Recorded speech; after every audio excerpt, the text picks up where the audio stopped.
Halina't pag-usapan natin to mga idol. Sa NBA kasi meron talagang mga teams na nakabuo ng Big Three na galing sa Dynasty at isang trade.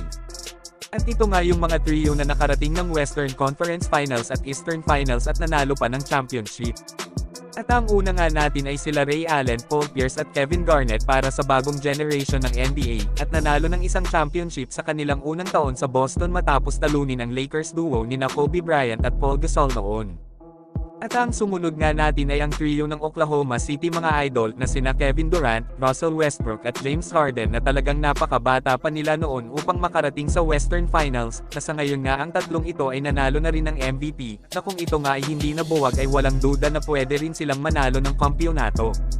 At ang ating susunod naman nga ay ang trio ng Boston Celtics na sina Larry Bird, Kevin Miguel at Robert Parrish, ang original Big Three ng Boston Celtics, at mga player na ito ang isa sa mga napakalakas na team noon na nanalo ng tatlong championship noong 1980s, kung saan naging mahigpit na kalaban nila Magic Johnson ng Los Angeles Lakers. At ang sumunod naman nga ay sila Tim Duncan, Manu Ginobili at Tony Parker na the best trio of all time in NBA history noon ng San Antonio Spurs, na sa loob ng 16 years nilang magkakasama ay never silang nawala ng kahit isang beses sa NBA playoffs, at nanalo pa ng 4 na championship sa pamumuno ng kanilang coach na si Greg Pop, at sila din ang kinikilalang most wins of the trio sa kasaysayan ng NBA.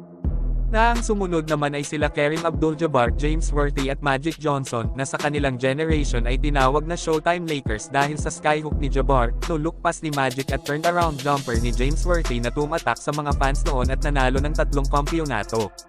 At sunod naman ay si Stephen Curry, Klay Thompson at Kevin Durant, na halos sobra na nga ang shooting ng Splash Brother ay sinamahan pa ito ni Kevin Durant, at sila din ay nakilala na best shooting trio sa new generation ng NBA na nanalo ng championship sa unang taon ni Durant sa Golden State Warriors, at ang tatlong player na ito ay naging dominante sa buong liga kasama sina Draymond Green at Andre Iguodala, na halos nawalan na noon ng competition sa NBA.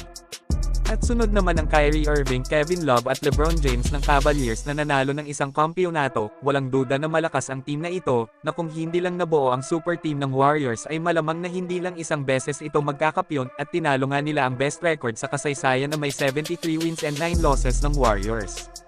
At ang sumunod naman ay ang LeBron, Wade at Bosh ng Miami Heat, na grabe nga talaga yung hype nito dati dahil sa kanilang mga highlights, kung saan inaasahan talaga ng mga tao nang magiging unbeatable sila sa buong liga, ngunit tinalo nga sila ng Dallas Mavericks sa kanilang unang taon, at sa kanilang 4 na taong magkakasama ay 4 na beses din silang nakapasok sa NBA Finals at 2 beses din nagkampiyon.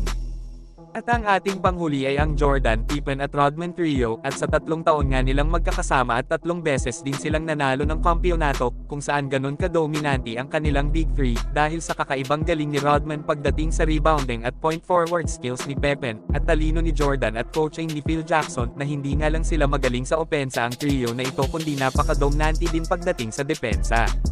So yan nga mga idol ang mga naging best trio sa kasaysayan ng NBA.